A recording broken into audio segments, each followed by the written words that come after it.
se o podcast quiser liberar o Nicola das convocações, para mim tá tranquilo, viu, Matheus? Não fico preocupado aí, meu. É muito amor. Você já percebeu, né, Matheus, como esse homem nutre um amor por mim. Eu tô preocupado com a nossa quadra de vôlei. Não desistiu do vôlei de praia? O que aconteceu, Gaúcho?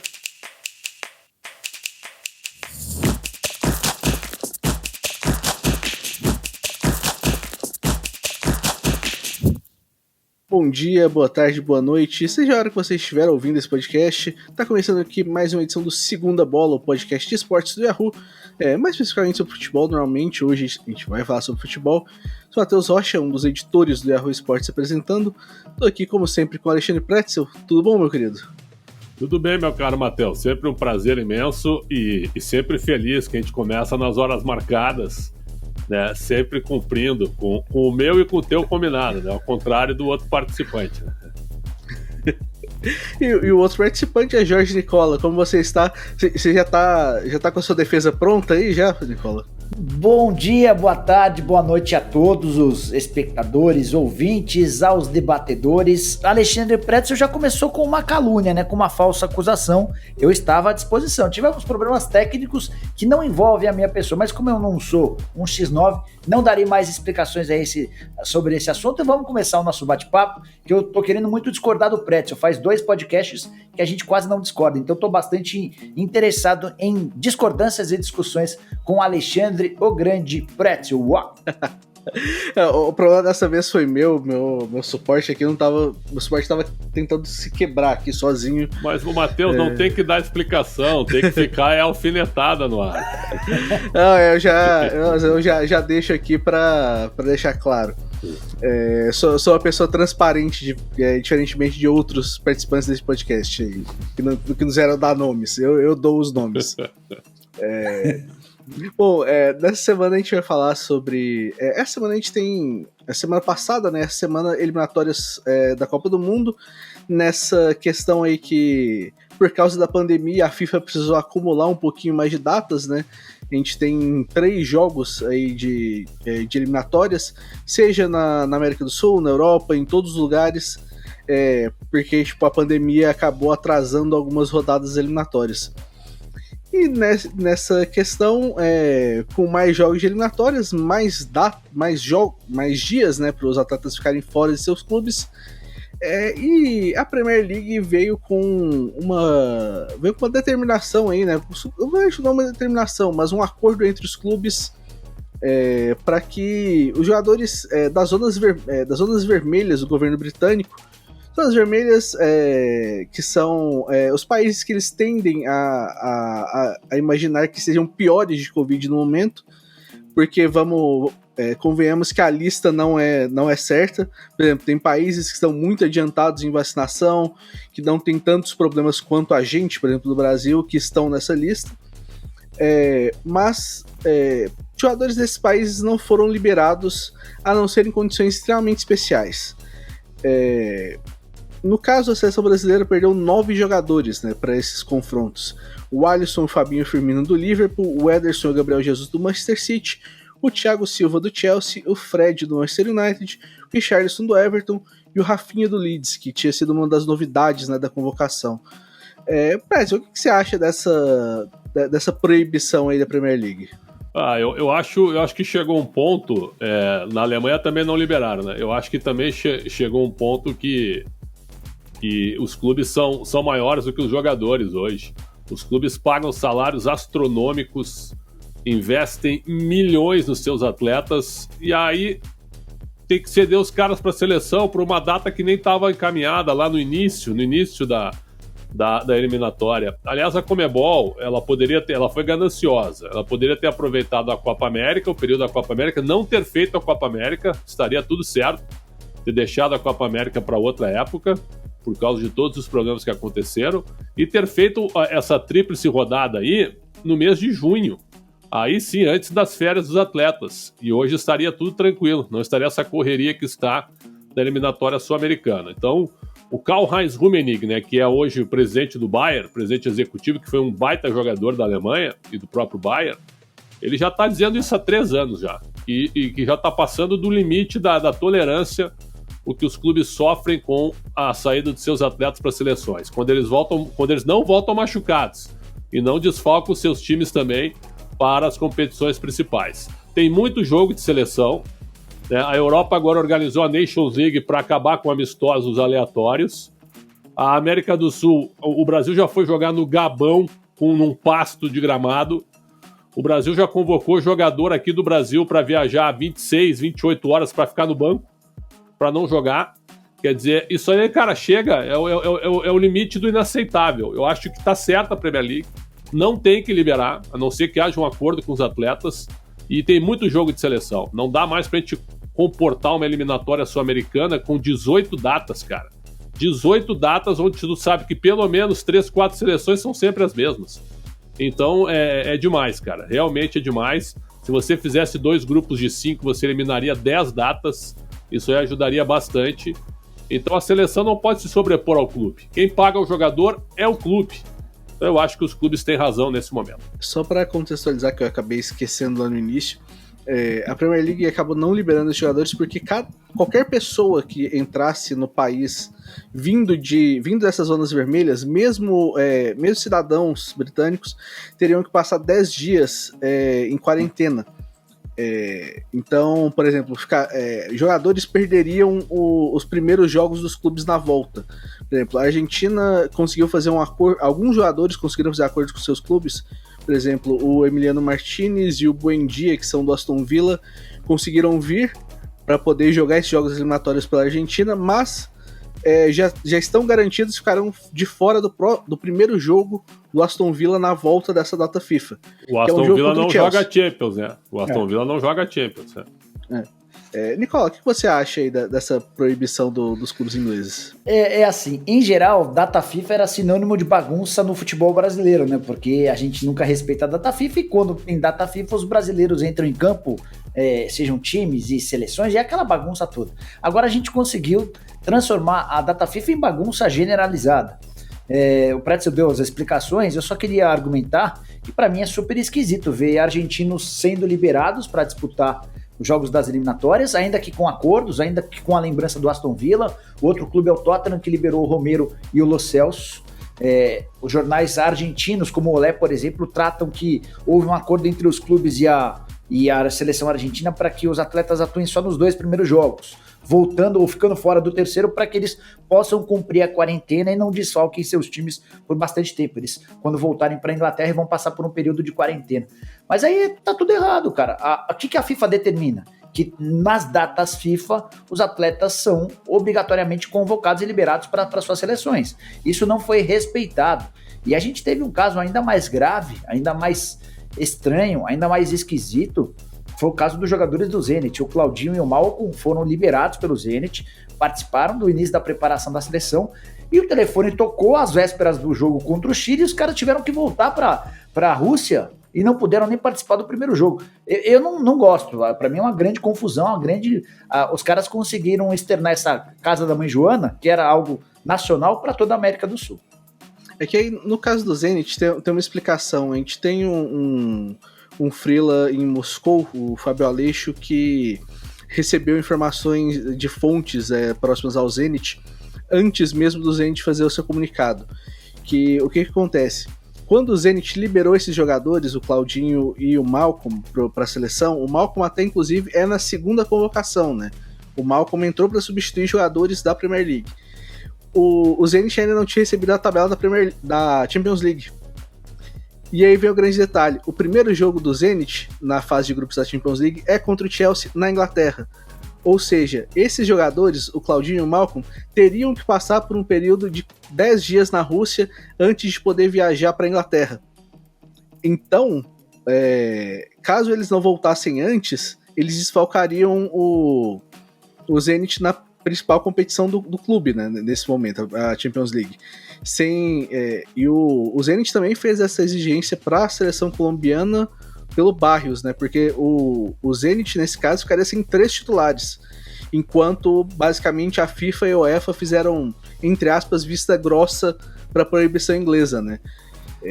O Zenit até ofereceu que, olha, se a gente fosse obrigado a liberar, que a gente invertesse os mandos de jogos o Zenit mandasse o jogo da ida, né, na Rússia, ou que o jogo contra o Chelsea fosse feito em campo neutro.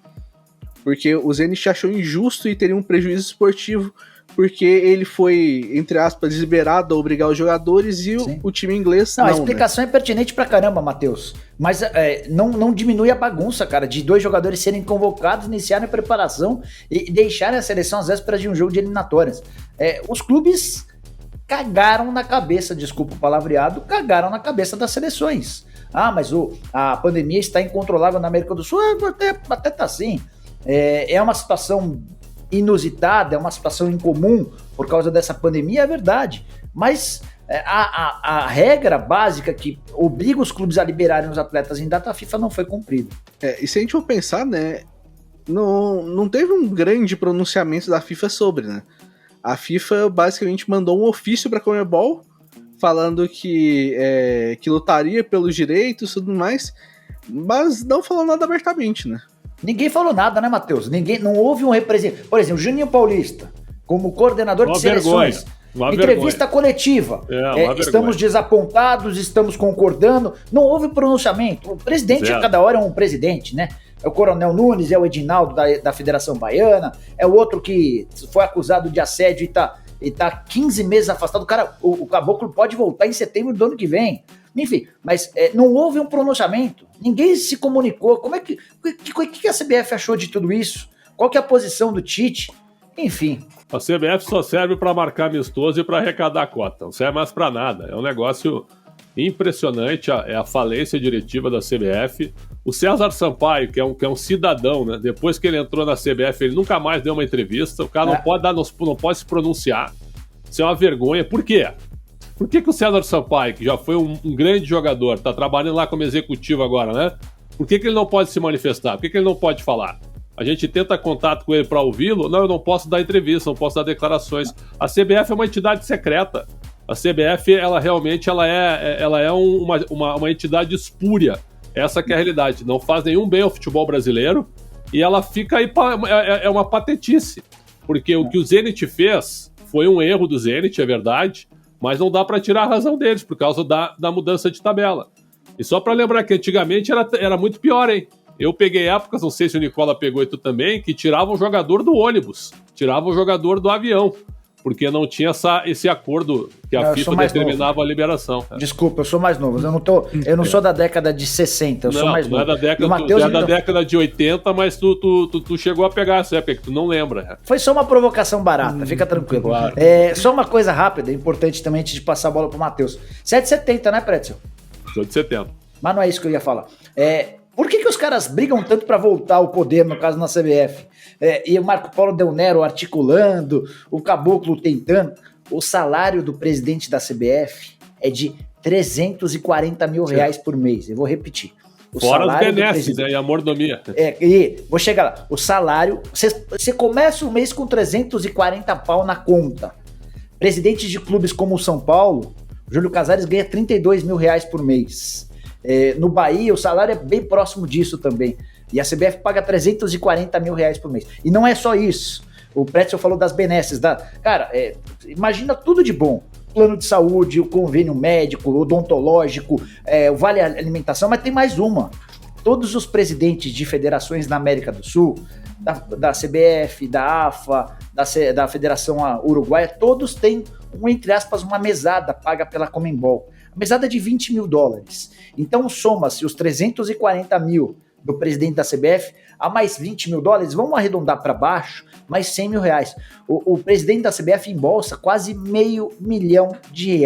E é representante da FIFA, né? E também representa a FIFA, representa a América do Sul na FIFA também. Ô Matheus, o que você faria com R$500 mil por mês, Matheus? Eu não sei, não sei, não tô. Não chego nem perto. E você, Pretzel? O que você faria com R$500 mil? O Matheus certamente sairia do podcast, né? Certamente. e eu também, Nicola, porque eu e o Matheus é muito pro teu caminhão. Tá bom. Mas o Nicola anda carregando time de futebol aí, né? Em certos torneios aí, né? Pois é. Não joga nada em campo, mas pelo menos ajuda a carregar os coleguinhas pra fora. O cara de equipe, né? E ele pergunta pra nós o que nós faríamos, porque ele já faz, entendeu, Matheus? Deus te ouça, Pretzel, que esse dia do 500 mil chegue, cara. Prometo que o dia que chegar, vocês serão convidados para um churrasco especial, só com carnes importadas, tá bom? Tá gravado aqui, ó, todo mundo é prova, todo mundo que tá assistindo ou ouvindo esse podcast é prova, e será cobrado. Será cobrado aí. Mas a grande questão pra mim nesse ponto é que essa data FIFA, essa terceira data, né, dentro desse calendário, era uma data anterior, né? Eu acho que era necessário que talvez a FIFA realmente viesse a público, explicar, conversar. Por exemplo, no caso do Zenit, o Zenit buscou tipo, a UEFA e a FIFA para poder ter o entendimento do que poderia ser feito e tudo mais. Não recebeu resposta de nenhum dos dois. Teve que recorrer à Federação Russa de Futebol e aí sim conseguiu uma mínima resposta que não foi nenhuma resposta satisfatória. Foi uma resposta que pudesse trabalhar em cima. Eu acho que tipo assim, o problema se torna maior quando ninguém quer falar nada. Quando, por exemplo, se a gente tem um problema aqui, nós três, por exemplo, a gente vai falar. A gente vai conversar, alguém vai vir aqui e vai falar, tipo, não, aconteceu isso, tal, não sei o quê. Mas, nesse caso, ninguém tá falando nada. Quem tá tendo que falar são os clubes ou os jogadores. Não aparece federação, não aparece a própria FIFA, não aparece ninguém pra falar. Eles lavam as mãos. Aí o Tite na entrevista diz, é informação, não é sentimento. Eles queriam estar aqui. Mas é óbvio que eles não vão recusar a convocação para a seleção, até porque o último que recusou ficou 1 ano e meio sem ser chamado, né? Aí é que tá o detalhe. Então, sabe? E o que o Gerson fez lá quando ele recusou, o Gerson para mim foi super autêntico, foi honesto. O Gerson disse assim, eu não tenho condição física de jogar, eu tô no bagaço. É o que fez, por exemplo, o Luka Jokic, melhor jogador da NBA, que para disputar o pré-olímpico com a Sérvia de basquete, ele chegou e disse assim, o meu corpo não aguenta. Eu avisei a confederação que eu não tenho condição de jogar um pré-olímpico, hein? Eu não tenho condição, eu não vou ajudar. Então, será que isso não é melhor quando um jogador chega e diz assim? É que hoje não se aceita mais, né, a questão do cansaço e do desgaste. Só que o futebol, o calendário está matando os jogadores. Eu não sei se vocês concordam, essa rodada europeia, nesse momento nós estamos falando, nós vamos para a segunda rodada. Essa rodada europeia da volta dos eliminatórios foi fraquíssima. Eu vi vários jogos, comentei 2 inclusive, e foi fraquíssima. Jogos muito fracos, seleções com grande dificuldade, jogadores travados, porque é início de temporada, né? Então, sabe, a FIFA ainda quer refazer a Copa do Mundo a cada 2 anos, a FIFA quer dilapidar o futebol, ela quer acabar com a leveza do futebol. E aí isso atrapalha os jogadores. E quem manda nos jogadores são os clubes. Tem uma frase do Maurício Sarri hoje, que eu acho que é uma frase fantástica, né? O Maurício Sarri, quando estava na Juventus com o Cristiano Ronaldo, ele ficava incomodado porque o Cristiano Ronaldo tinha compromissos comerciais que o impediam de trabalhar em alguns treinos, né? Tinha horários que ele estava livre e tal. E aí ele disse assim, o cara é uma multinacional, é o que eu já tinha falado também. É muito difícil, o cara tem 300 milhões de seguidores, ele é uma multinacional. Como lidar com isso? Uma coisa só, o jogador não pode ser mais importante do que o clube. Falou sobre o Cristiano Ronaldo. E hoje só se falam dos jogadores, não se fala dos clubes. Essa é a diferença. Sem jogador tem futebol? Não tem. Mas sem clube tem jogador? Também não tem. Então eu acho que tem que ter um equilíbrio, cara. Os clubes são muito importantes. E você falou até do Nikola Jokic, tem a questão que a NBA teve que ajeitar temporadas tipo, de qualquer jeito para poder entrar na pandemia, porque a NBA tem uma questão que a NBA tem 82 jogos normalmente. Sim. Mas para vender essa temporada para as afiliadas regionais que compram, a NBA precisa ter uma temporada de pelo menos 70 jogos. Então, por exemplo, a NHL, que é a Liga Americana de Hockey, acabou diminuindo a temporada na primeira temporada afetada pela pandemia. A NBA não conseguiu diminuir tanto. Diminuiu 10 jogos na fase classificatória. E aí, tipo, você vê o futebol não diminuiu nada. Tem uma coisa que eu sempre concordo com o Pretzel, falando da questão, tipo, de competições de mata-mata durante a pandemia deveriam ter sido só em jogo de ida, jogo único para decidir, porque você acabou tendo um inchaço de datas, tipo assim, num período muito pequeno, porque a gente teve que ficar parado. Cara, assim, pra mim, eu não sei se a gente deveria ter futebol ainda. Porque, tipo, a gente tá vendo imensos problemas, e ainda mais futebol, tipo, por exemplo, Libertadores, Sul-Americano, em que tipo, times têm que viajar grandes distâncias dentro da América do Sul, né? Mas você precisa fazer uma adequação nesse momento. Tanto clubes quanto seleções têm que ceder. Porque, cara, não tem como. Você vai pegar os jogadores num nível que, tipo, não dá. Por exemplo, os jogadores que estão jogando aqui no Brasil ainda estão num nível um pouquinho melhor porque eles estão jogando regularmente. Eles não estão em início de temporada. Mas os atletas europeus, os atletas que estão jogando na Europa... O Neymar tá gordinho mesmo, hein? Dá pra ver. E não é a camisa só. E não é só a camisa. Mas esse é um ponto importante, Pretzel, porque você lembrou do Neymar gordinho, e tá gordinho mesmo. Tá com uma barriguinha proeminente. E ele é mais novo do que o Messi e o Cristiano Ronaldo. E a gente sabe que quanto mais novo, maior a facilidade de queimar peso, né? De se livrar das gordurinhas das férias. Dá uma comparada na condição física do Neymar com a condição física do Messi e do Cristiano Ronaldo. E dá uma olhada no que já estão jogando os outros dois. O que fez o Cristiano Ronaldo contra a Irlanda foi, eu acho que o grande nome dessa primeira rodada, né? Até porque com os 2 gols se tornou o maior artilheiro da história de uma seleção. Isso ajuda a entender onde 2 chegaram e por que o terceiro não chegou, né? Porque 2 querem muito, o terceiro não quer tanto. O terceiro quer curtir outras coisas. E é o direito dele também, mas a conta chega, né? Em geral, a conta chega no fim da temporada. Aí também tem um problema que não chegou. Esse pessoal mesmo não chegou a jogar nenhum jogo, né? Nas ligas que não são a alemã e a inglesa, tem jogadores que vieram pra cá sem ter jogado um jogo inteiro.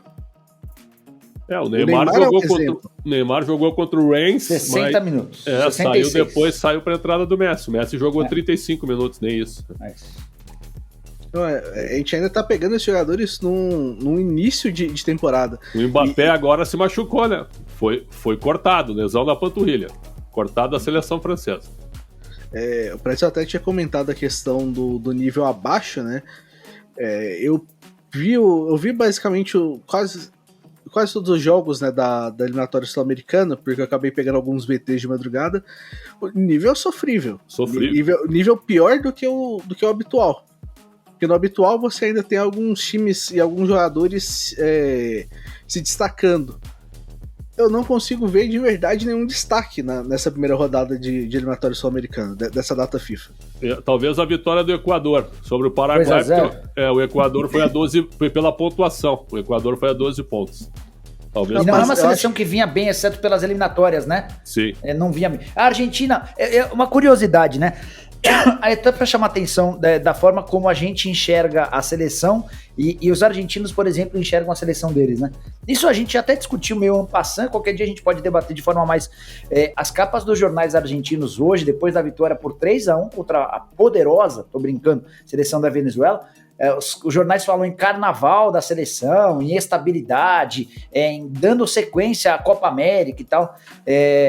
Os caras têm 15 pontos, são 6 pontos a menos que o Brasil. Se perdendo pro Brasil no domingo, a seleção abre 9 pontos em relação aos argentinos. E na Argentina há um clima de exaltação à seleção. A seleção brasileira não fez um bom jogo, jogou mal, Neymar fora de forma. A gente pode questionar a forma como o Tite montou o seu time extremamente defensivo, com 2 laterais que apoiam um pouco, com o Neymar ficando muito tempo, com o Hulk não jogando.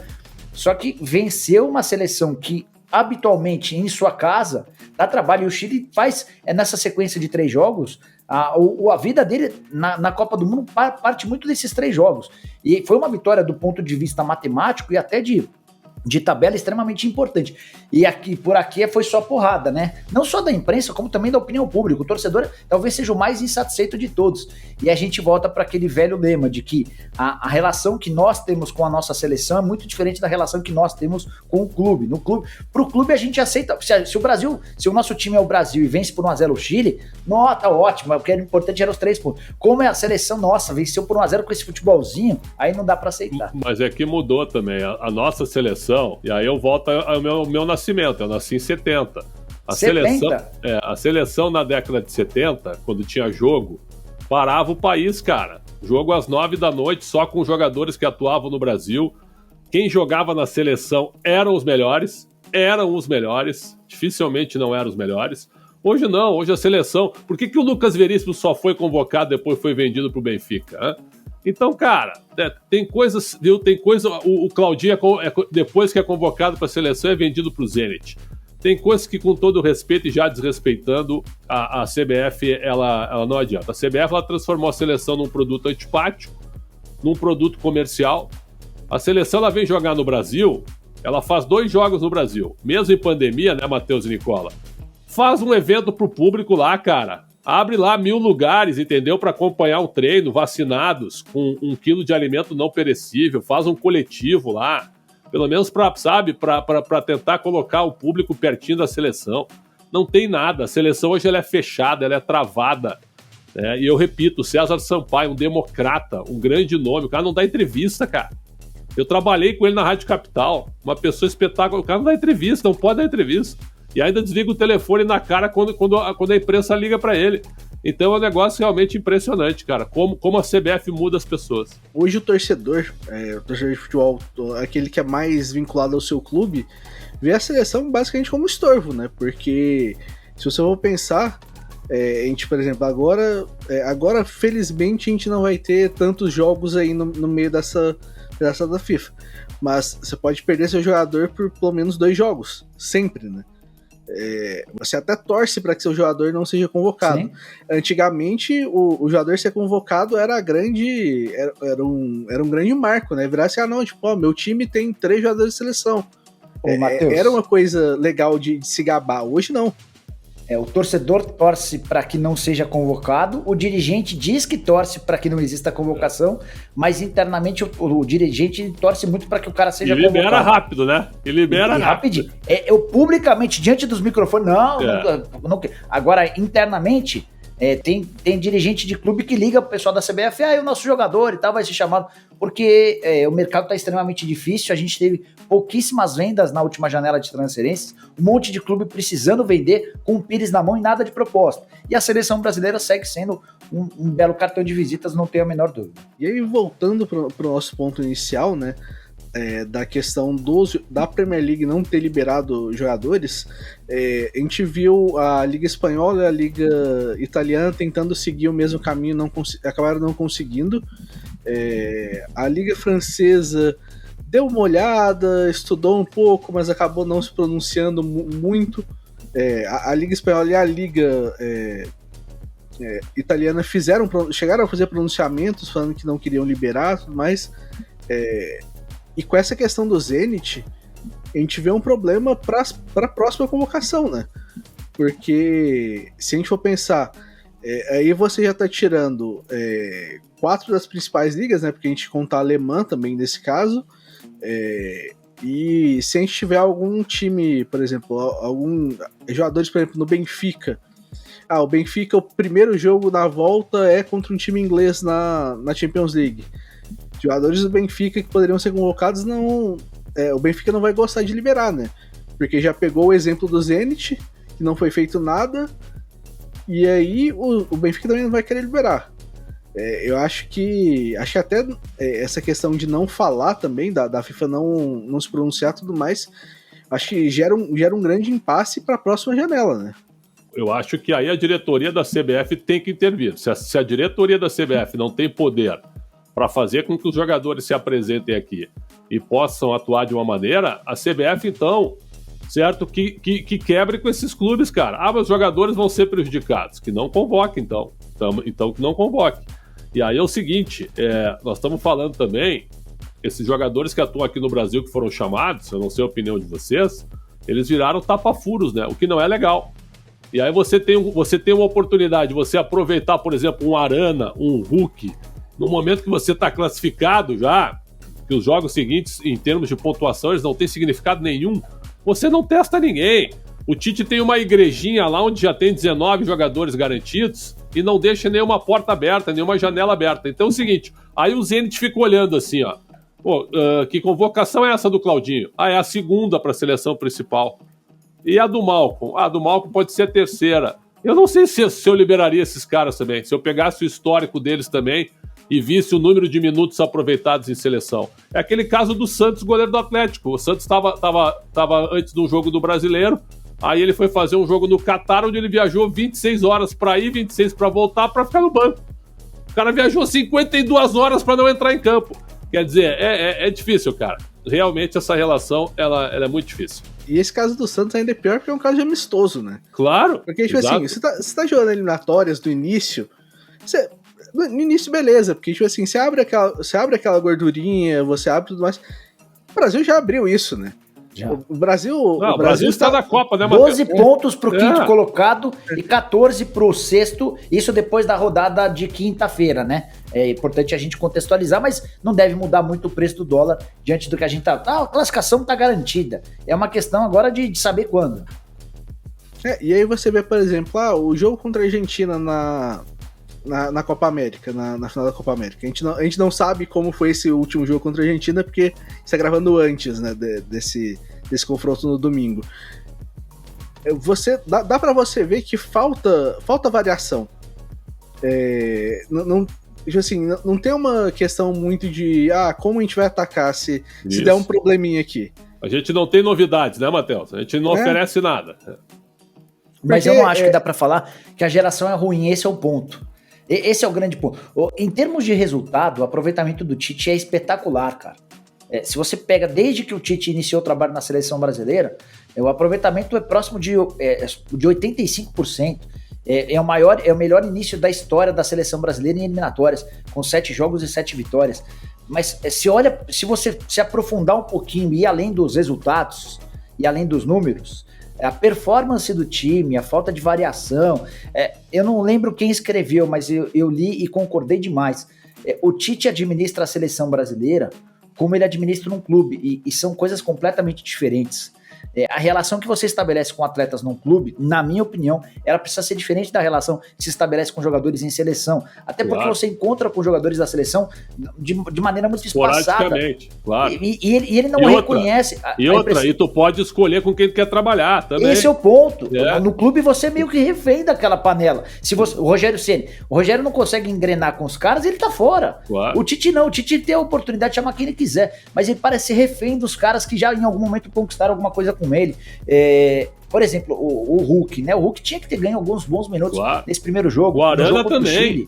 O Arana também. Sabe? Porque aí ele reclamou de falta de entrosamento depois do jogo. Enfim, as desculpas são sempre as mais estapafúrdias, mas não vejo muita perspectiva de mudar, porque a CBF vai se basear nos resultados para justificar a permanência do Tite. Também nem sei se haveria um técnico melhor, ou a discussão sobre um técnico para o lugar do Tite e tal. É uma discussão complexa, porque a gente vive um momento de instabilidade dos técnicos brasileiros, mas eu tô decepcionado. Eu e todo mundo, né? Tanto que os níveis de audiência, os índices de audiência dos jogos da seleção brasileira são pequenos. Tem muita gente que nem sabe que a seleção brasileira joga. E aí na Copa a gente vai cair num grupo assim na primeira fase, ó. Brasil, Turquia, El Salvador e Costa do Marfim. Vai passar em primeiro com 9 pontos e depois vai ser um parto para ganhar de um europeu, né? A questão, por exemplo, de se ter uma base, eu entendo completamente. Assim, até porque você encontra pouco esses jogadores e tudo mais. Mas, tipo assim, não dá pra você ter, 19 jogadores fechados, por exemplo. E não dá pra você jogar sempre com os mesmos jogadores. Você tem que testar alternativas, você tem que saber quem tá bem, quem não tá bem, quem pode te ajudar de alguma forma, tudo mais. Porque, você tem um período muito pequeno pra trabalhar com esses jogadores, normalmente. Então, faz sentido você ter uma base, mas a base não pode ser mais de 60%, 70% da seleção. Acho que você tem que aproveitar, por exemplo, agora, por exemplo, no jogo contra a Argentina não vai ter acontecido isso, porque o jogo contra a Argentina é um jogo que vão pensar, não, tipo assim, a gente tem que ganhar de todo jeito, porque é depois da Copa América, valendo 100% ainda, em casa. A partir disso, eu já acho que você tem que trabalhar um pouquinho mais com possíveis reservas. Por mais que o Tite tenha o seu 11 inicial tipo, fechado na cabeça, eu acho que ele realmente tem que testar variações, tem que testar jogadores possíveis, para ver tipo, quem pode tipo, entrar para poder cumprir papéis. Porque, por exemplo, quando o Renato Augusto chegou não estando 100% na Copa do Mundo de 2018, o Tite não tinha uma alternativa para ele. Sendo que o Renato Augusto era importante pro esquema dele. E aí você perde, porque, tipo assim, se eu não tenho o Renato Augusto, quem eu vou colocar? Não sei. Então você tem que deixar uma porta aberta, né? O Dunga tinha Neymar e Ganso para levar em 2010 e fechou a porta. Porque eles eram muito jovens, só que eles eram os melhores jogadores, tecnicamente, que atuavam no Brasil naquele momento. Então tu sempre precisa deixar uma janela e uma porta aberta para novidade, que ela pode surgir a qualquer momento. Só para dar um exemplo da França, a França convocou agora, a França está numa crisezinha lá, né? Mas o Deschamps, depois do que aconteceu na Euro, não chamou o Pavard, o Rabiot e o Giroud. Porque os caras criaram uma confusão lá no ambiente. Não chamou, não tem confusão, sabe? Os caras são campeões do mundo e não chamou. Não chamou. Então, não adianta, cara. Tu não pode ficar abraçado a elenco e a jogador em ciclos. Tu tem que fazer o que é bom naquele momento. E assim, ainda mais agora que por exemplo, ele deixou de ter 9 jogadores, né? Alguns são os jogadores titulares, como o Thiago Silva normalmente é titular, né? Assim, ele não é titular absoluto hoje porque é o Marquinhos e o Thiago Silva o Militão, os goleiros, né? Mas aí a gente tem um goleiro de excelente nível que é o Everton, né? Fez uma boa partida contra o Chile, inclusive. Gabriel Jesus, que normalmente é titular também, fora. O Fred, que normalmente é titular, fora também. Ainda bem. Tem que aproveitar. Tem que aproveitar esses momentos. As duas laterais abertas, Matheus? As duas abertas. Eu não gosto nada de Alexandro e Danilo, cara. Como não me convencem, cara. O Alexandro é impressionante. Quando ele surgiu, ele era técnico. Hoje ele é um robô hoje. Não, mas mesmo o Danilo, eles viraram reféns da esquematização tática do futebol italiano, cara. Isso aí. Hoje, pra mim, eles são sinônimos daquela linha de 4 em que os laterais passam muito pouco. Isso. Nada a ver com os laterais que a gente conhece e admira, e nada a ver com os laterais que eles surgiram.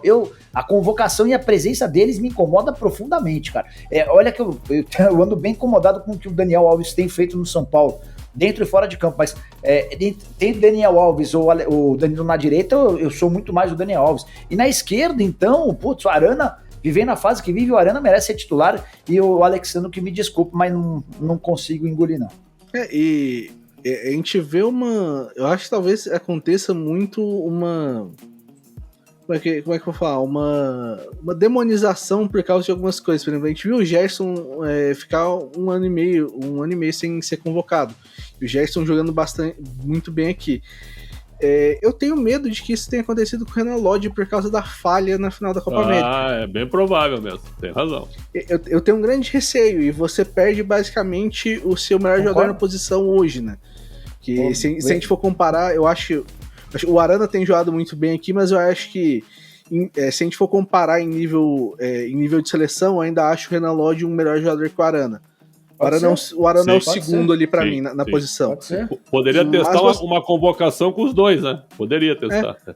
Mas aí você fecha a porta por causa de um erro numa partida que, tipo assim, vamos falar, não deveria ter tanta importância assim, porque assim, tem Copa América todo ano, né? O Tite tem aquele discurso legal, mas o Tite internamente ele é duro, viu? Ele não é muito perdoável, não, viu? Tanto que o Tite tem algo com o Dudu que ninguém sabe explicar, né? Mas mesmo depois de todas as ausências com o atacante de lado de campo, o convocado para a seleção depois da primeira partida foi o Arthur do Red Bull Bragantino, e não o Dudu, né? E aí só uma breve observação. Sabe o que me falaram do Tite com o Dudu? Sabe o que me falaram? que o Dudu, quando o Tite estava no Corinthians, que o Dudu estava com o pé no Corinthians. Sim. Palavrado com o Corinthians. Foi pro Palmeiras. Pra jogar no Corinthians. E aos 45 do segundo ele foi pro Palmeiras. E o Tite nunca o perdoou por isso. É o que me dizem. É o que me dizem. E eu não duvido. Eu não duvido. Um dirigente do Palmeiras me disse que enquanto o Tite for técnico, o Dudu não será chamado. E olha que o Dudu já teve fases bem boas e não foi chamado mesmo. Cara, para essas partidas, por exemplo, com tanta ausência, não seria algo anormal. Mas só destacar que o Red Bull Bragantino, com muito investimento, mas com uma folha salarial baixa, vem começando a colher resultados, né? Semifinal de Sul-Americana, 3 jogadores convocados recentemente para a seleção, o Claudinho, que já foi vendido, o Ortiz e agora o Tem que ver se o Arthur vai ser vendido em janeiro também. Pode ser, que não é a janela boa, né? Mas foi um investimento alto também, né? Coisa de 6 milhões de euros para tirá-lo do Palmeiras, mas com a perspectiva de vender por mais de 10, 12, enfim. E o Cleiton era o goleiro da seleção olímpica até o Santos ser chamado, né? É verdade. Verdade, bem lembrado. Então, acho que esse tá colhendo os frutos de um trabalho bom. A gente tá achando aqui já próximo do nosso encerramento. Queria ver se, Pretzel, você tem alguma conclusão, alguma mensagem final aí para o nosso ouvinte. A minha mensagem final é que se o podcast quiser liberar o Nicola das convocações, para mim tá tranquilo, viu, Matheus? Não fico preocupado aí, meu. É muito amor, né? É muito amor. Você já percebeu, né, Matheus, como esse homem nutre um amor por mim. Eu tô preocupado com a nossa quadra de vôlei. Não desistiu do vôlei de praia? O que aconteceu, Gaúcho? É que o PIB é alto, viu? Se tu concordar... É mesmo? R$100 a hora, meu. Opa! 100 a hora. É caro, hein? O pessoal mora só na elite, né? E fica um pouquinho mais difícil mesmo, né? Vamos jogar em Uberaba. Uberaba sou contra, sou permanentemente Uberlândia, contra. Então, vai. Por favor. A gente faz uma quadra no Parque do Sabiá, no estádio. Uberaba é rival do Uberlândia, né? Sim, mas o Uberaba tá na Série C já faz um bom tempo do Mineiro, não consegue subir. Cara, eu acho... Loteria esportiva, Matheus, toda hora, Uberaba e Uberlândia, Campeonato Mineiro. Tava na loteria. Não acho nada ruim, inclusive, o último Uberaba e Uberlândia que eu lembro de ir foi 4-1 pro Uberlândia aqui. Eu confesso que eu não lembro se teve algum depois desse, porque algum oficial, né? Porque os dois se desencontraram totalmente nas divisões do Mineiro recentemente. E o Uberaba já tá na Série C já faz um bom tempo. Tipo assim, e realmente não consegue subir. O pessoal pensa, o Uberlândia tem uma cidade de quase 700 mil habitantes, tem um time forte no vôlei, mas não consegue investir no futebol. Uberaba não é uma cidade tão pequena assim, né? Uberaba tem mais de quase 300 mil habitantes, mas tá na série C do Mineiro e não consegue sair de lá. Do Mineiro, hein? Que coisa. Do Mineiro. Inclusive, poderia, se o nosso querido Cruzeirão aí falir, né? Se virar, tipo assim, não, vamos começar do zero, o Uberaba é um dos primeiros rivais, né?